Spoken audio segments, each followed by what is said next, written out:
Not The Footy Show.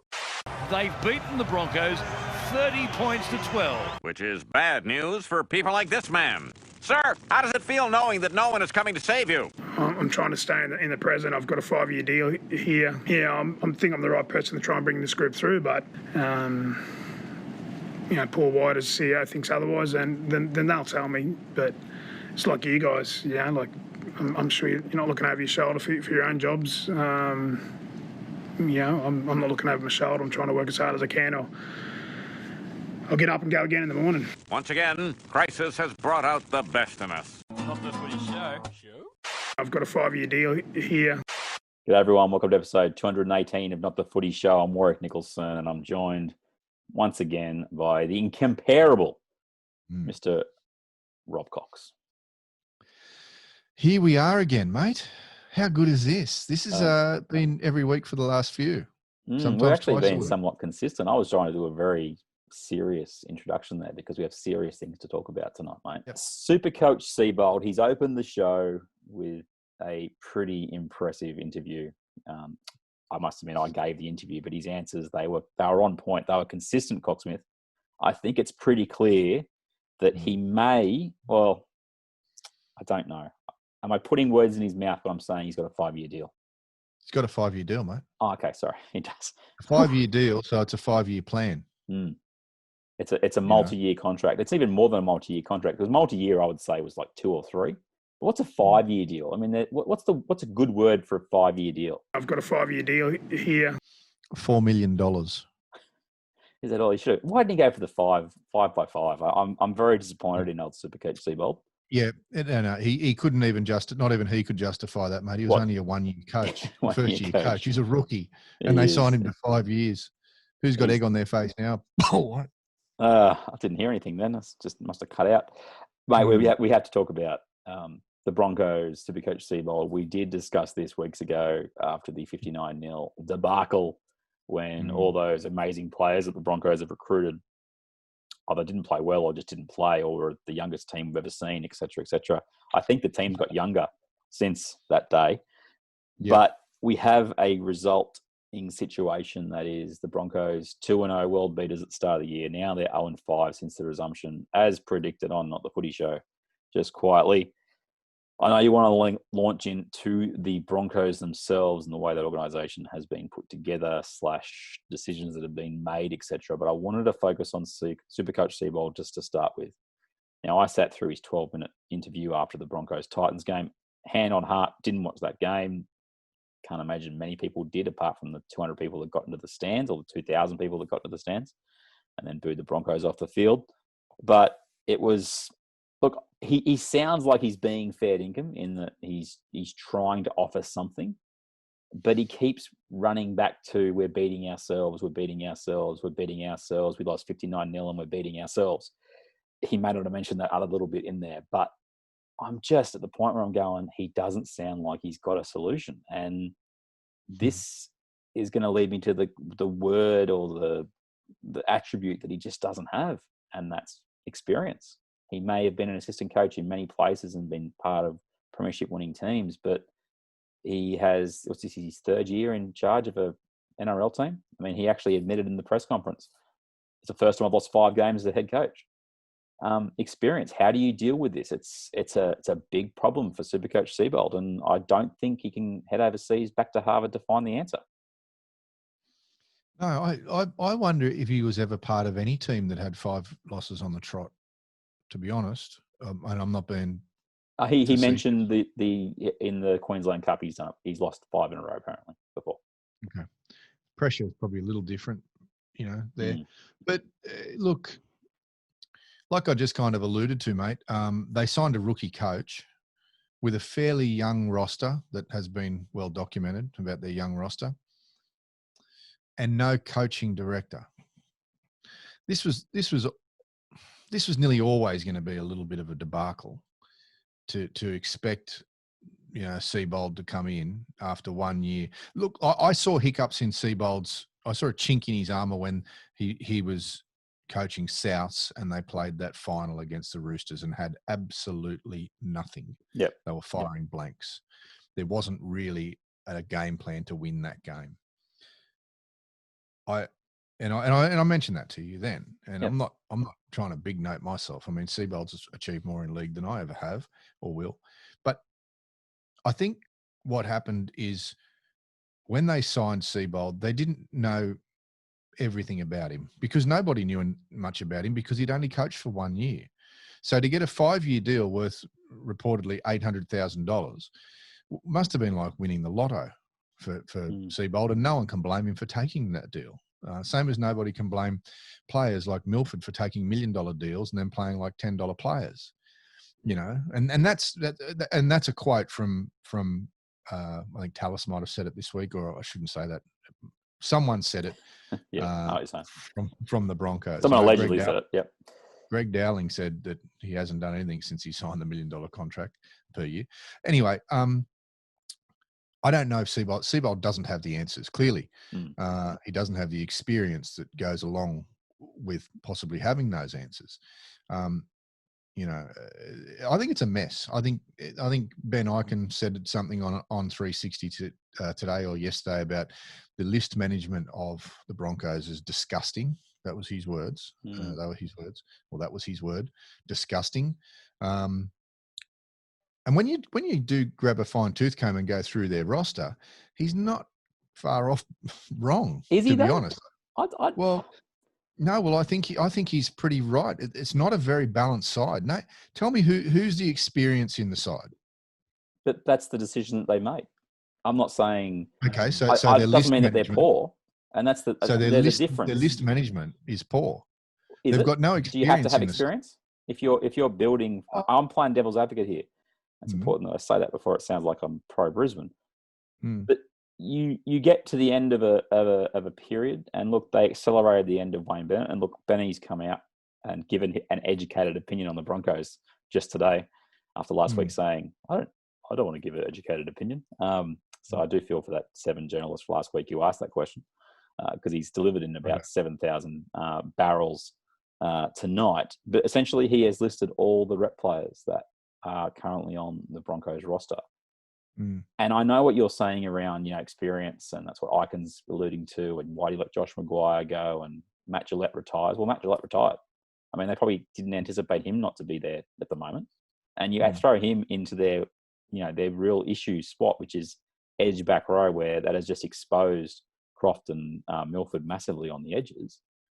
And they're going with the youth policy. And the problem that Seibold's got is that the team he coached at South in 2018, that wasn't a youth policy team. That was a veteran side. Well, that's right. And we go back to the experience thing. Yeah. They virtually coached themselves. And that was the back end of that team. I mean, it is 2014 when the Bunnies last won the comp. And yeah, it's a while back, but that still means the backbone of that team is still part of that squad 4 years later. And this is the thing that Seibold has in his defence, is that, the team will be a different makeup to what Wayne Bennett had. And Bennett has been really harsh in regards to, I didn't have an also-ran team, I didn't have a finished team, in terms of it wasn't at the end of its rope or whatever. And the decisions that were made, which Seibold would have had some input into in this last, obviously, 18 months. But the challenge he's got is, if he can't get what he has got in the recent past from experienced players, from his rookies or his younger players, then he sits at that press conference and he says, we just beat ourselves. The pressure got to us. Well, that's where the coach and the experience and the relatability, the stories, this is what we did back in my day kind of thing. You sometimes need to hear that. Now, it doesn't mean that you're going to turn around and win 10 games in a row. That's not how it works. But it helps. And that is my main feeling with Seibold, is that what's the word? I'm generalizing here, but the technical aspect, we must be prepared and all this kind of stuff is great. But sometimes, and you know it better than anyone, given the systems you're in and whatever, you just need a pat on the shoulder and, a bit of a pep talk that makes you want to turn around and turn up the next week. And I don't know if that's Seibold's way. I don't get the impression that he's definitely not the father figure type that Wayne Bennett's been. No, you're right. But look, I think that Ben Eichen is correct here. There's a few more people to blame than just Seibold. Okay. And even Wayne, I think, has to take a little bit of the blame here in some signings. Nobody could foresee Jack Bird's horror run of injuries. That is what it is. Yeah. But there've been some. It's a very young roster. There are a couple of old heads in there, but not the old heads that you really probably want to lead the team, like a Darius Boyd. Darius is there this year because he wanted to get paid again. And fair enough to him. It's a really good contract.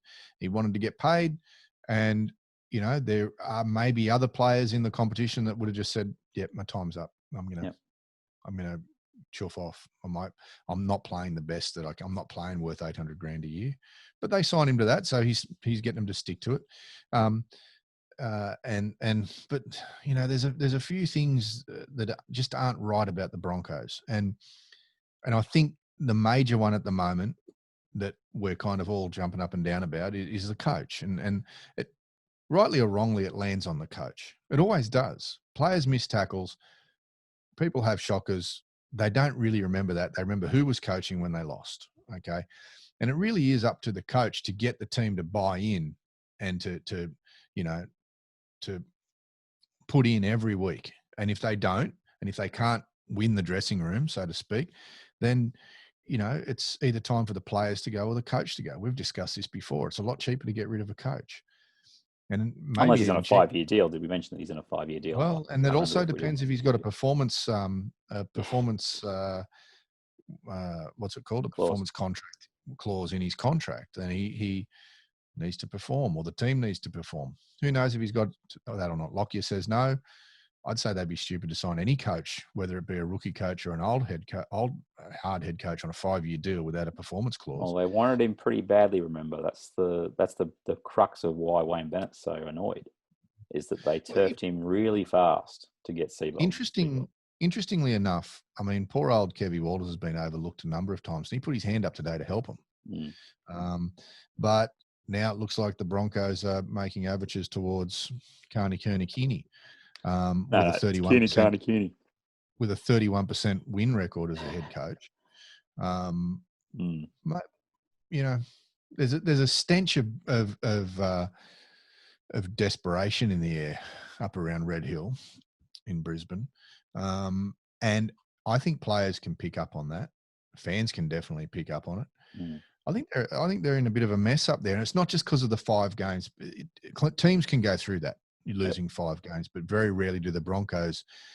Of their last 8, they've lost 6, and 2 of those games by more than 58 points. So 58-0 and 59-0. 2 record-breaking losses within the last 8 games. I guess you can spin it out however you want, but the fact of the matter is they should win this week against the Warriors. Should have won last week. They should have won last week against the Titans. They're going to have to start winning sooner or later.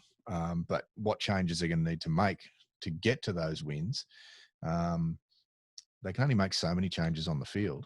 And that is really where I come back to your comment before about, it's not good enough. But I talked about this with Matty Duncan a few weeks back. I asked, are we just to accept that this is the new normal for the Broncos? And I think we have to. And they're not a premiership threat.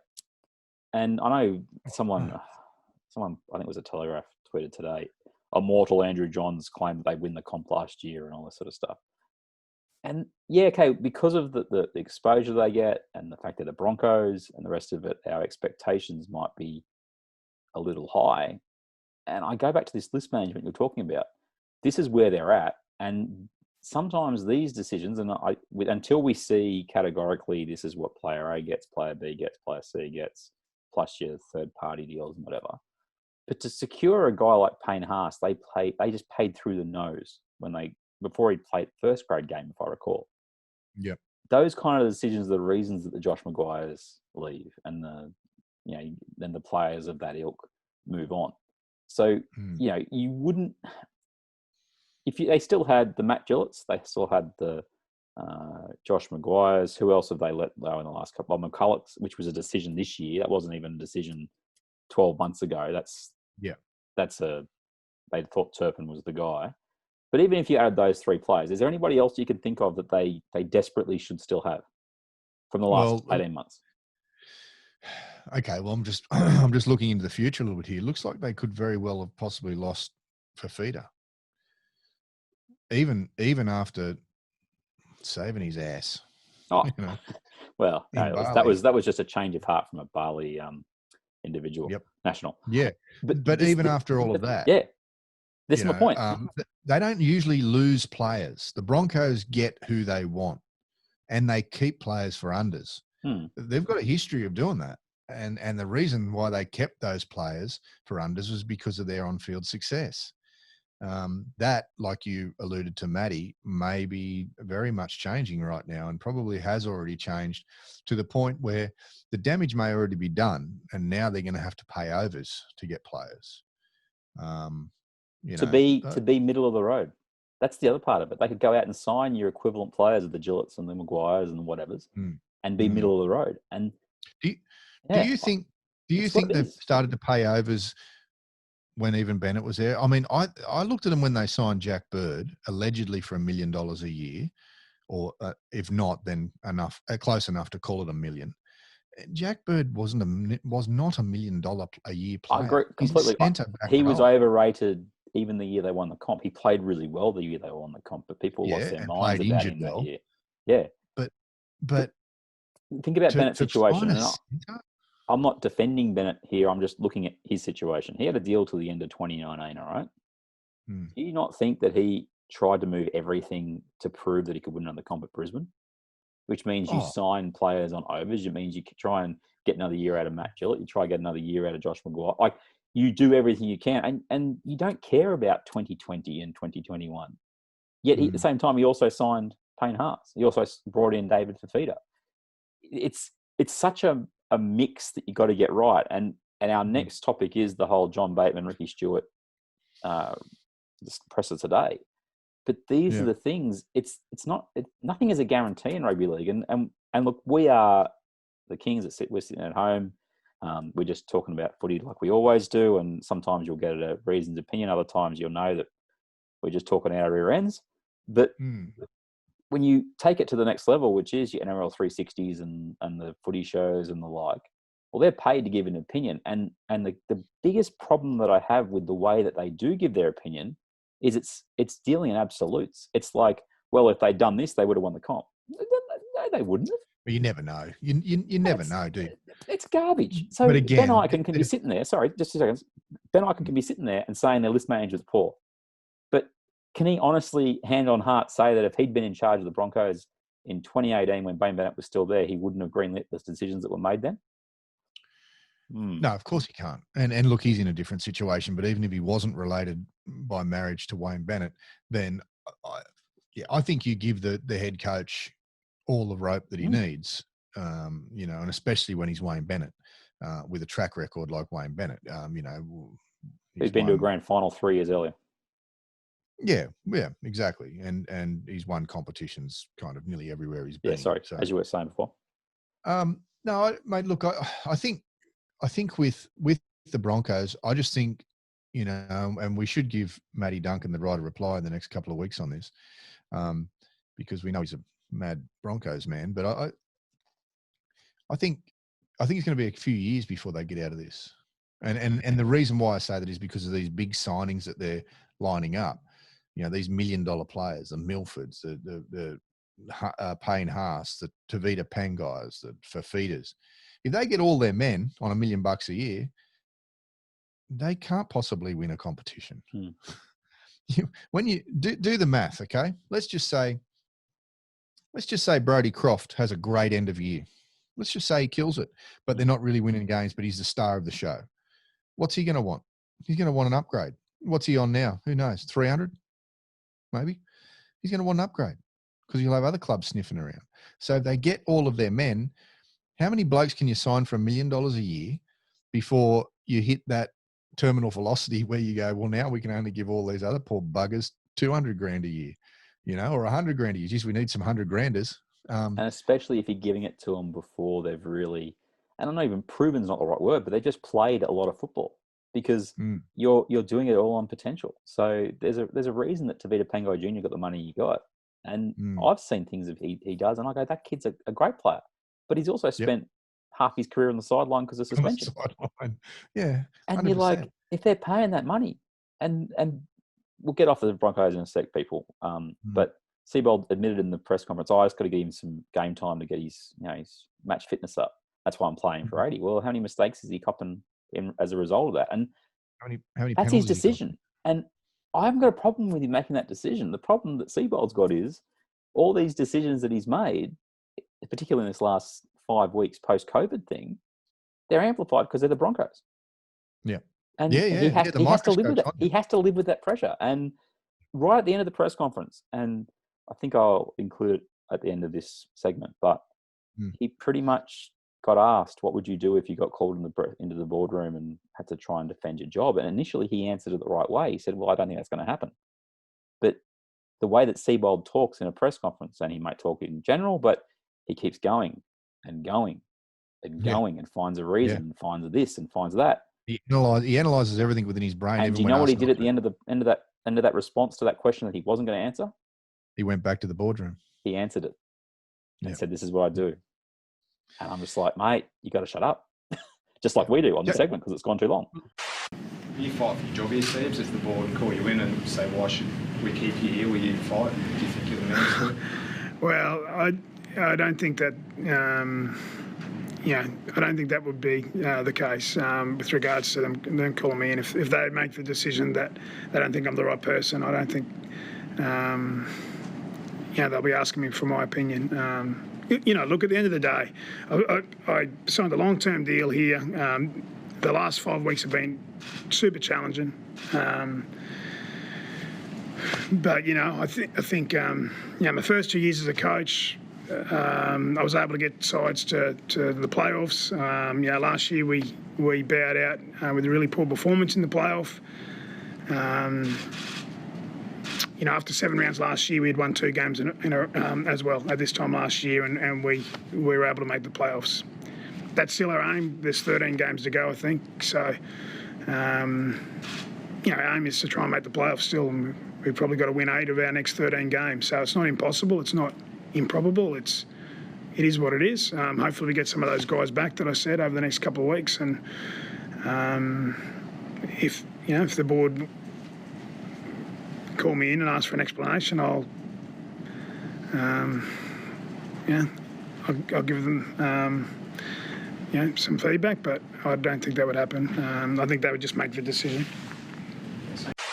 Well, let's get off the segment in a moment, but let me just ask you 2 questions, okay? Has Seibold lost the room? I don't know the answer to that. Do you think he's lost the room?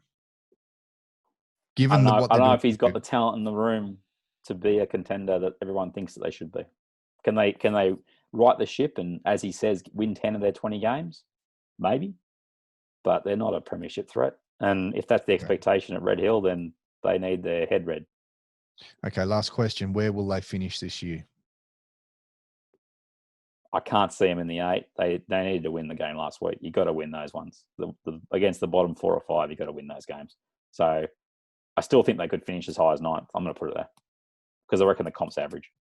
You're doing a big bum covering there, mate. You're covering your butt. I just said they wouldn't make the 8. What? They're going to finish in the bottom 4. Okay. They're going to finish in the bottom 4. There's no, after what I've seen, they can't win any more than 4 or 5 games at the most this year from here on. They've got $70 million players, mate. That could be anything. I know they do. But we will watch this space, particularly in regards to Fafita, who will get a lot of money from someone. Yeah. It's a huge decision for David Fafita, and he'll be definitely tempted to go to the Titans. I've got no doubt about that, especially with the current situation and position of the Broncos. We've just gone into the depths of despair that is the Brisbane Broncos and Supercoach Seibold and his 5-year deal. Did he mention that?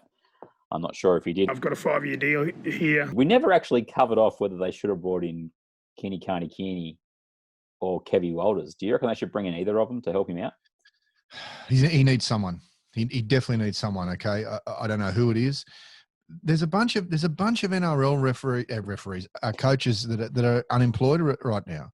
There's a bunch of them. But are they in the bubble? Because if they're not in the bubble, they ain't getting any trouble.